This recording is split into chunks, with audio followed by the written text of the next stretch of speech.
Hi all. In this video, we're going to talk about the secret key to reading, and that is studying the structure of the text that you're reading. First, talk about the introduction. And so in this video, we're going to study the structure of the paper Erdimer et al. 2003. And so we're going to start off with what is the research question presented in the first paragraph of the introduction. And so we look at this introduction, and first of all, we want to think about how the editors and how the referees at the journals will read our paper, right? So hopefully the referee will spend a significant amount of time reading it, but it's likely that the editor will not. And in most cases, it's just going to rely on the recommendation of the referee um, if it even makes it that far. And so what you want to do is you want to have a very compelling first paragraph. And specifically, the compelling first paragraph tells the editor and the referee what is the research question, and then why is it important, and then what does the rest of the literature say about this research question. And so um, here you can see that in the first sentence is basically an analysis of what prior literature has done.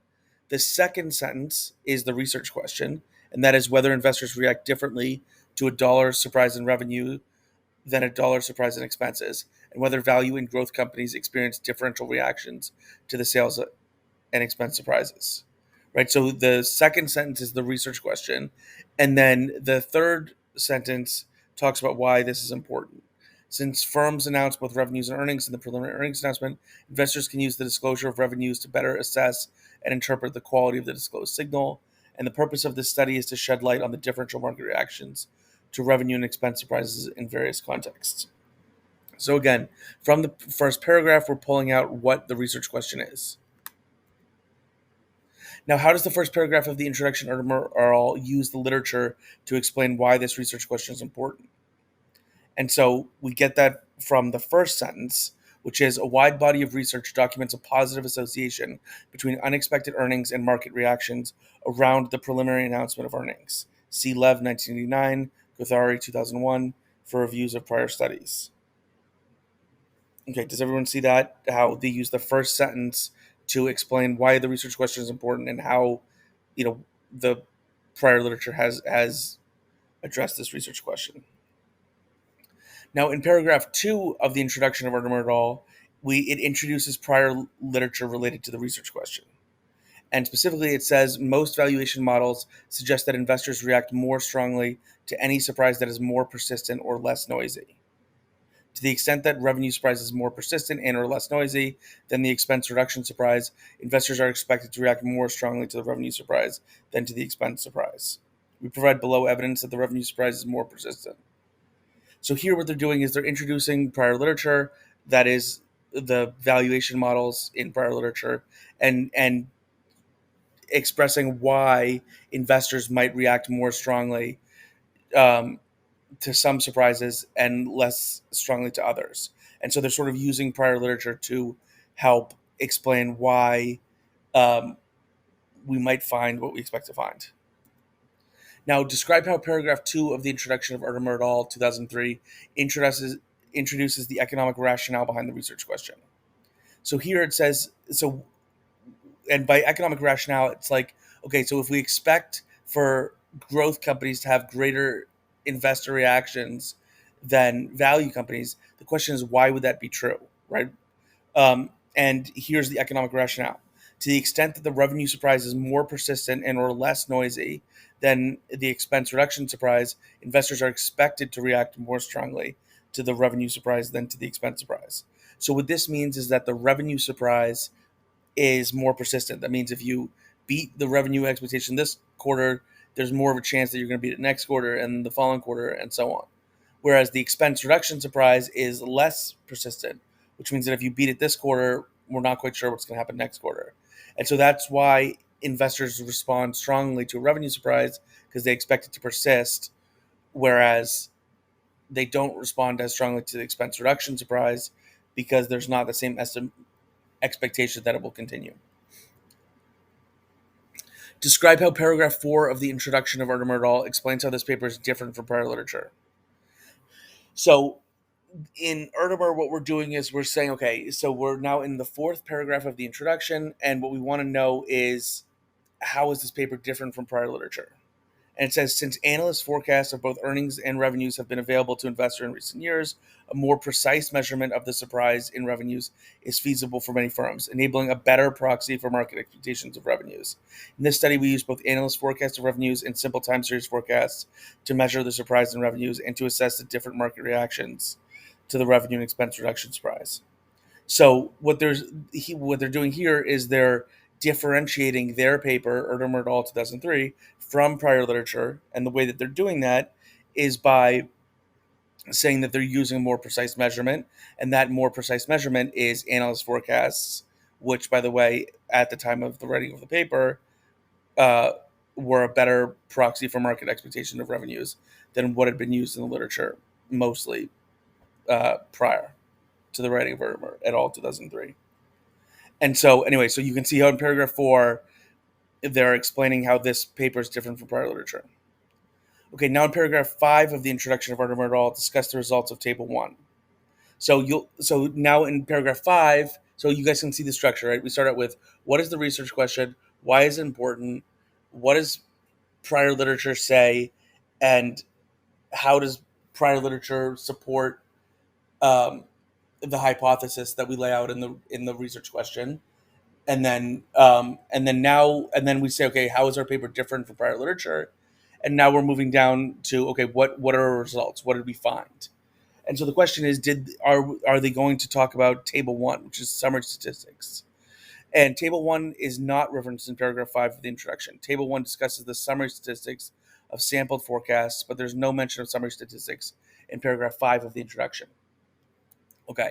Now, they choose not to include table 1 summary statistics in their paper. However, if your paper, if the data in your paper is a central selling point of your paper and a central differentiator of your paper, then you may want to include some summary statistics or some brief explanation of your data, to help differentiate your paper and help explain to the editor and the referee why this new data is important to your paper.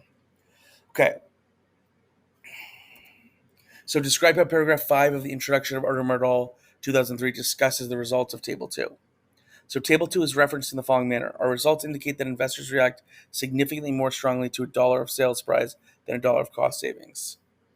So this is the one sentence where they explain what happens in table 2. Okay?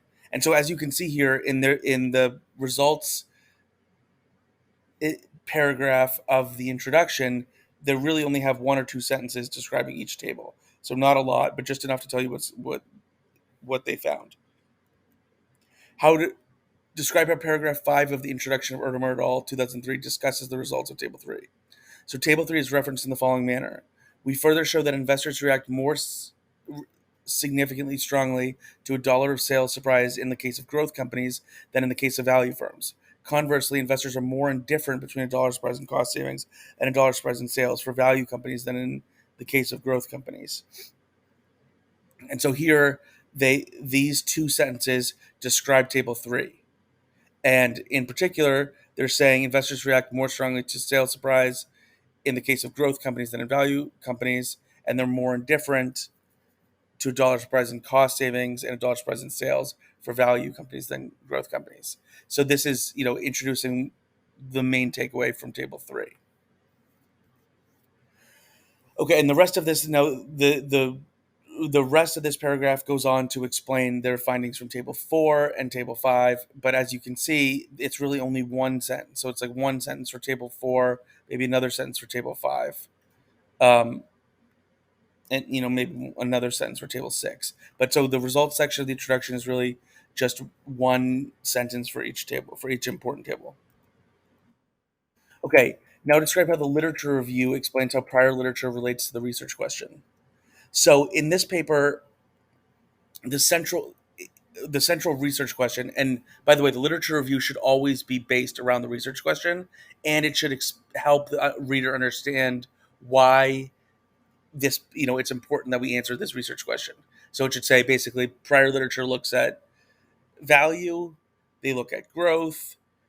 To explain the superiority of value over growth, dot dot dot. Here's why value is superior to growth in the view of the literature, and then the final paragraph is given the academic evidence about different market reactions to earnings announcement of value and growth firms, we expect market reactions to also differ across these two groups for revenue and expense surprises. In particular, we expect market reactions to revenue surprises to be stronger for growth firms than for value firms because investors in growth firms are more concerned about the existence and growth in customers' demand for the firm's products than they are about controlling costs. So basically, the how they use it in this paper and how you could use it in your paper is they first introduce value, the value investment approach. Then they um, talk about growth, right? They say they also show that growth companies have higher systematic risks than value companies. Okay, and then they say, okay, to explain the superiority of value over growth, right? And then they explain why uh, investors expect growth to persist for too long, et cetera, et cetera. And then they explain why value can outperform.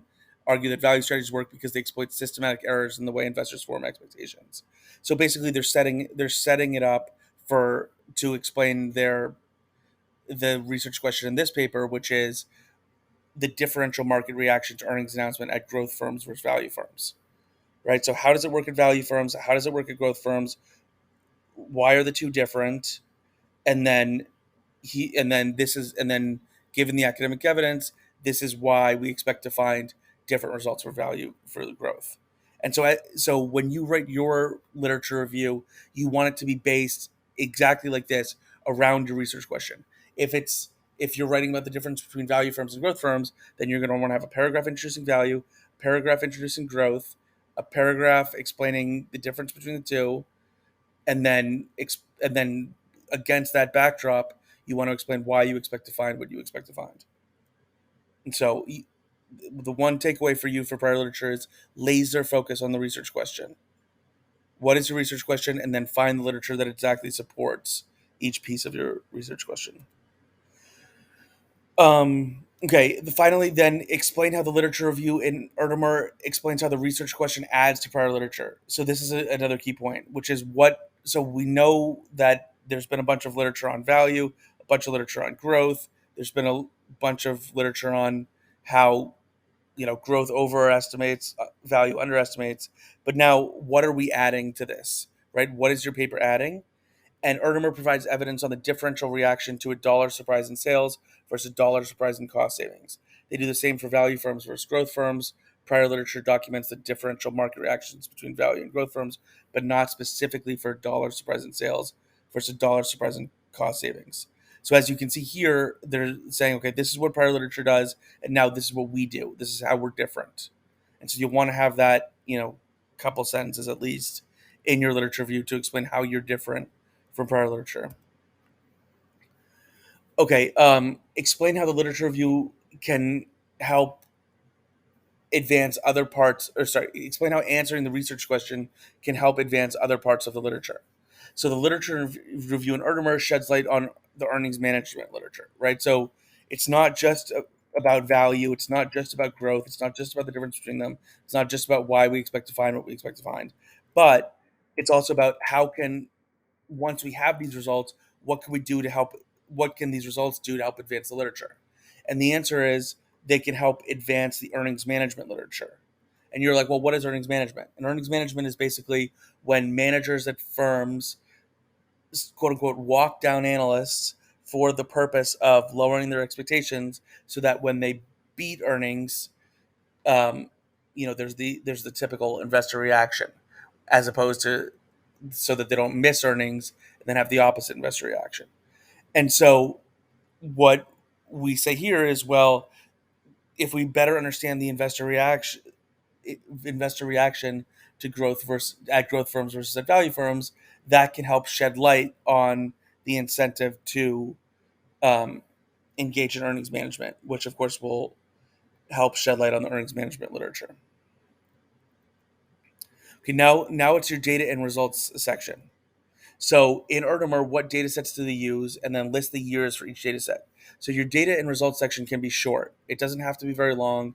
It just is going to talk about what data you used in your paper. First of all, what databases. Second of all, what years. You might talk a little bit about how you construct your data, how you construct some of the variables. Although the exact specifics of the construction of the variables will be in the appendix. But so it doesn't have to be long; it can be short, and it's just about what data did you use, what years. Okay, now for the results section, we want to describe how the results section of Erdimer explains each panel of Table 1. For each panel, lists all the numbers the results section references. So here in panels A through C, we have the summary statistics for 2,487 forecasts over, 6 years, 1996 to 2001. And then we've got summary statistics for analyst forecast subsample in panel D. We've got summary statistics by value growth in analyst forecast subsample. We have summary statistics for the entire sample in panel F. We have summary statistics by growth value for the entire sample. The main takeaway from this is that the first several paragraphs of the results section is just going to be, one paragraph explaining panels A through C, one paragraph explaining panel D, one paragraph explaining panel E, one paragraph explaining panel F, one paragraph explaining panel G. Furthermore, in each paragraph, you know, each sentence will probably talk about one of the most important numbers in the paragraph, or sorry, in the panels. So, for example, they may say, there are 20,487 forecasts between 1996 and 2001, right? That would be one. Another might say the forecasts are largely centered around zero because we don't expect, on average, the firms or the median firm basically doesn't miss or beat. They're just right around um, what the right around what the actual is. Um, anyway, so the for each sentence in each paragraph is going to be just describing um, one important number in that table. And as you can see, that's exactly what they do here. Panels A through C report summary statistics about the distribution of forecasts or analysts' forecast sample, which includes 20,487 forecasts over the years 1996 to 2001. The number of forecasts grew each year during this period. The distribution of forecasts per calendar quarter is essentially flat, indicating there's no tendency to report more forecasts as the year progresses. Finally, the analyst forecast sample contains 3,089 distinct firms with an average of 6 forecasts per firm. And then in the last sentence, you can see, or the second to last sentence, they talk about still this is a much larger sample spanning a longer sample period than that of Swaminathan and Weinraup 1981. Our sample is more extensive than Reese and Sivaram Krishnan 2001, who report results for 1997 to 1999 and use the most recent earnings or revenue forecast instead of a consensus forecast. So as you can see, they in the first couple sentences they talk about some important numbers in panels A through C of Table 1, and then in the last 2 to 3 sentences they talk about how their data is different from data in prior literature, the data used by prior literature. And so this is a good way that you probably want to include too. If there's something differentiated about your data and that you have larger sample or more representative sample than prior literature, you want to mention that here because it helps differentiate your paper further. Panel D of Table 1 reports summary statistics about the variables in the study. And then, as I said, each sentence here, you can expect each sentence to basically be describing one number in the table. So here, or in the panel, so it says the average and median scaled earnings, sales, and expenses are all close to zero and seem to be reasonably symmetric around zero, right? So in this case, they're addressing scaled earnings, sales, and expense surprises, right? And they're saying they're basically close to zero. The analyst forecast subsample reveals that the distribution of sales surprises seems to be more symmetric than the distribution of expense surprises. Okay, that's another, right? They're just saying here's what sales surprises look like, here's what expense surprises look like.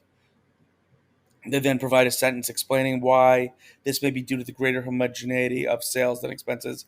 It may partially explain stronger market reaction to sales than expense forecast errors. And then finally they talk about their last or another variable in this panel. The size adjusted return for analyst forecast sample is positive and close to zero on average with a larger median. Thus, our sample exhibits positive abnormal returns more often than not. And so, as you can see, this is a pretty simple paragraph, right? They're just describing like one variable in each sentence. And I'm not going to read to you the rest of the paragraphs, but they're basically the same, right? They're describing one number in each sentence from each panel. And then this panel is the explaining panel E. And again, each sentence explains approximately one variable. Panel F, this paragraph explains panel F. And again, each sentence is one variable. Okay, so please describe how the results section of Erdemer explains each panel of table 2. For each panel, list all the numbers that the results section references, regression coefficients, intercept, etc. Please also describe what regressions they run in table 2, model 1. So again, the structure is quite simple, right? They start off and they say table 2 reports the regression of two regression equations. The dependent variable is size adjusted return, and the independent variables are earnings surprise in equation 1, and both sales and expense surprise in equation 2. Right? So they're basically saying in this table, we've got two regressions. The first is about earnings, the second is about sales and expense surprise. Okay. Now they go pretty quickly into earnings, right? They say consistent with prior studies, the earnings surprise in panel A is positively associated with adjusted returns, and the coefficient is about the same magnitude as that of Swaminathan and Weinrop, right? So they mention panel A, and then they mention panel B, and they're talking about okay, the earnings surprise coefficient, which is right here, is consistent with prior literature. Um, and then they quickly transition and they say when the earnings price is broken down to sales and expense surprise in equation 2, we find that sales surprise is positively associated with adjusted returns, whereas expense surprise is negatively associated. So they then quickly switch from talking about model 1, now they're talking about model 2. Furthermore, we can see that the sales surprise coefficient is greater in magnitude than the absolute value of the expense, right? So they compare this number to this number. Finally, they talk about F test, right? Where do you see the F test? Right here.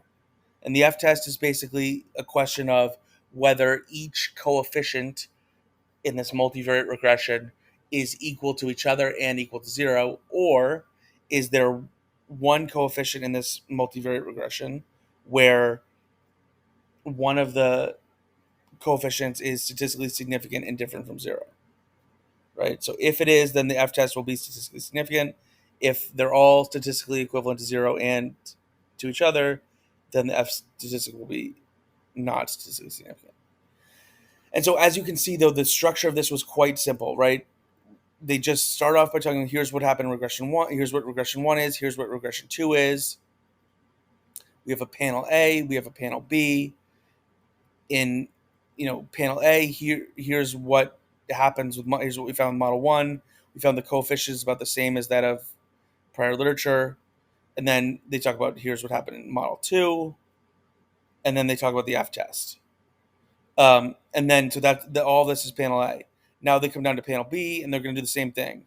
So they're basically saying they first talk about the sales surprise is positive and has large coefficient, then the expense coefficient, and the two are statistically different from each other.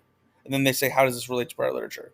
So again, in panel B, they're talking about, okay, what happened in model 1, what happened in model 2, how does this relate to prior literature?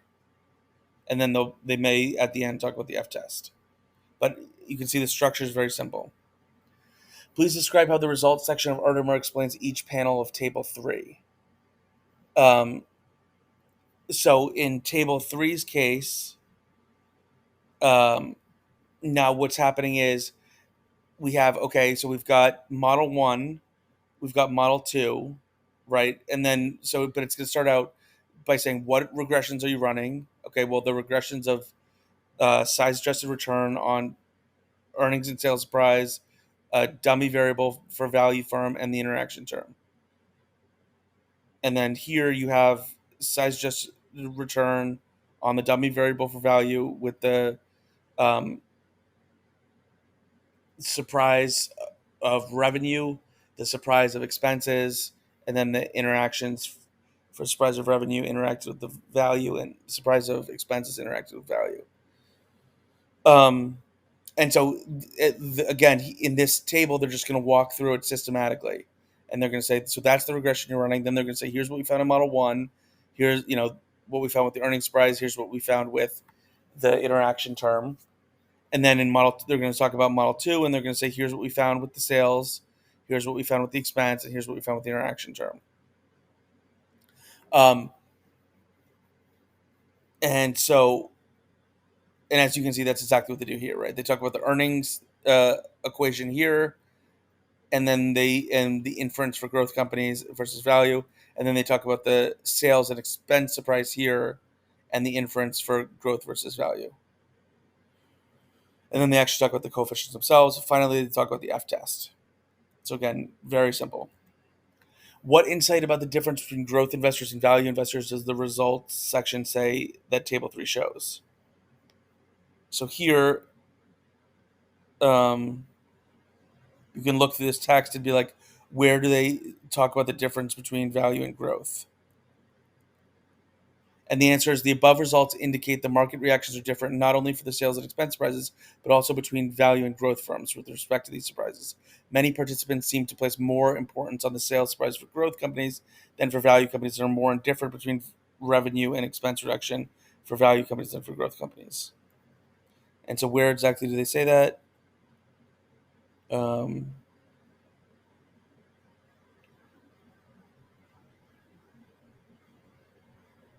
it may be further down here. I don't see it in this text. Um, Right. Then in the conclusion, in the first paragraph of the conclusion, they say they reiterate the research question, and that is this study examines whether market reactions to revenue surprises differ from reactions to expense surprises and whether such differences vary between value and growth. The study also investigates whether decomposition of earnings surprises into sales and expenses can be used to detect potential cases of expense management. And so the first paragraph of the conclusion is going to be reiterating the research question. The second paragraph of the conclusion is going to be just summarizing the results. And so you can see, we show that investors react significantly more strongly to $1 of sales surprise than $1 of cost savings. This is summarizing the table 2 result. We also find differential market reactions for value and growth companies. Investors react more strongly to dollar dot dot dot. This is summarizing table 2. Furthermore, we document positive market reactions in cases of expense reduction beyond sales shortfall, but negative market reactions in such cases for growth firms. This is table 3. So in the conclusion, they're just summarizing the results of table 2, table 3, table 4. And then this negative and positive, I think that's table 5. So, like, again, one sentence per table, and they're just summarizing the results in the conclusion. In the third paragraph of the conclusion, they describe how Irmer shows the results are important to other parts of the literature. So they say, look, this is not just relevant to market reaction. This also relates to financial statement analysis, um, and it relates to the earnings management literature. And so, anyway, I hope you guys found this video helpful. Just keep in mind the structure of these papers, right? Um, introduction is what is the research question? Why is it important? What does the literature say? Why could this research question be plausibly true? And then what are the results? What results did you find? One sentence each. And then, what is the rest of the paper going to hold? The literature review is crafted around the research question. So whatever your research question is, it should provide some, research on, if it's about value and growth companies, as this paper is, there should be like a paragraph on value companies, a paragraph on growth companies, a paragraph on what makes them different, and then, what you expect, given all of that context, why you expect to find what you expect to find with your research question. And then the data section, it's just one paragraph, quite simple. It's just what data did you use and what years. The results section is very simple. You have one paragraph per panel. So table 1, because there's multiple panels, will have multiple paragraphs. Each paragraph or each sentence in the paragraph is going to be an important number in that panel, And then, at the end, the last two sentences, you may say how your data is different from prior literature if data is an important differentiator for you, for your paper. And then, so table 2 is going to be the same thing. It's going to be basically what regression did you run? That'll be the first sentence. Or what regressions did you run? What happened in model 1? What did you find in model 1? What did you find in model 2? Um, and then and then just an explanation of the F statistic. And then table 3 is going to be much the same. What regression did you run? What did you find in model 1? What did you find in model 2? What is like the big takeaway? What is the inference can we draw? And then what did you find with the F statistic? And then finally, in the bibliography, copy and paste the citation for one paper that Irmer et al. Cites. And so you guys should use Google Scholar for this to write your bibliographies. You could just type in the name of the paper into Google Scholar, and then the paper will come up on Google Scholar. There'll be a little button that says Cite. Click on Cite, and then select the um, MLA citation, and that's exactly what Erdemer did here. You can see each one of these is the MLA citation for each paper they referenced in their paper. Anyway, so that basically describes the structure of the papers. I hope you found this video helpful.